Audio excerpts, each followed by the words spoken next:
തൃക്കാരിയൂർ മഹാദേവ ക്ഷേത്രത്തിൽ ഭാഗവത സപ്താഹ യജ്ഞം ആരംഭിച്ചു. തിരുവുത്സവത്തിന് മുന്നോടിയായുള്ളതാണ് സപ്താഹം. ഈ മാസം 15 മുതലാണ് ഉത്സവം.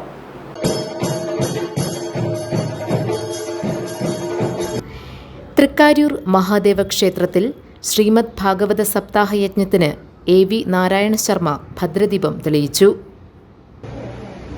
ഇതിഹാസ പുരാണാനാം വേദാർത്ഥം ഉപബന്ധയെ എന്ന ഒരു നമ്മൾ കേട്ടിട്ടുണ്ടാവും. ഇതിഹാസ പുരാണങ്ങൾ വഴിയാണ് വേദങ്ങളുടെ ആ അർത്ഥത്തെ വലുതാക്കി അല്ലെങ്കിൽ വിശദമാക്കി നമുക്ക് ഋഷീശ്വരന്മാരെ പറയാൻ കഴിയുന്നത്. നമ്മൾ പറയാറുണ്ട്, കൊച്ചുകുട്ടികൾക്ക് മരുന്ന് കൊടുക്കുവാനായിട്ട് പഞ്ചസാരയിൽ പൊതിഞ്ഞ് മരുന്ന് എങ്ങനെയാണ് കൊടുക്കുന്നത്, അതുപോലെ ഗഹനമായ വേദോപനിഷത്ത് ചിന്തകളെ, ആ തത്വങ്ങളെ വളരെ ലളിതമായ കഥകളിലൂടെ പഞ്ചസാരയിൽ പൊതിഞ്ഞ് നമുക്ക് ഋഷീശ്വരന്മാർ നൽകിയിരിക്കുകയാണ്.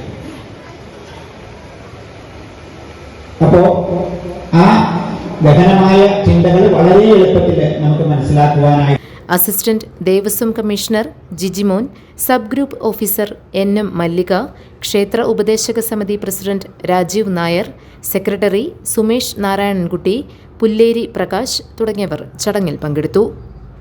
ചെത്തല്ലൂർ രാജുവാര്യരാണ് യജ്ഞാചാര്യൻ. അദ്ദേഹം മാഹാത്മ്യ പ്രഭാഷണം നടത്തി. അല്ലെങ്കിൽ ആ ഭാഗവതത്തിന്റെ മഹത്വം എന്താണ് എന്നാണ് നമ്മൾ മനസ്സിലാക്കുന്നത്.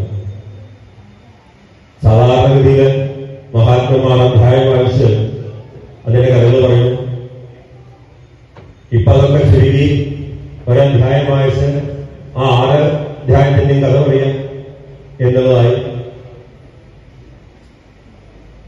അനവധി വർഷങ്ങളായിക്കൊണ്ട് ഈ മഹാദേവന്റെ മുമ്പില് ഭാഗവത സപ്താഹങ്ങൾ നടത്താറുണ്ട്. കഥകൾ നമുക്ക് എല്ലാവർക്കും പറയാം.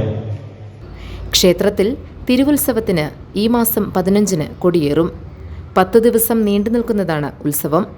ഒരുക്കങ്ങൾ പുരോഗമിക്കുകയാണ്.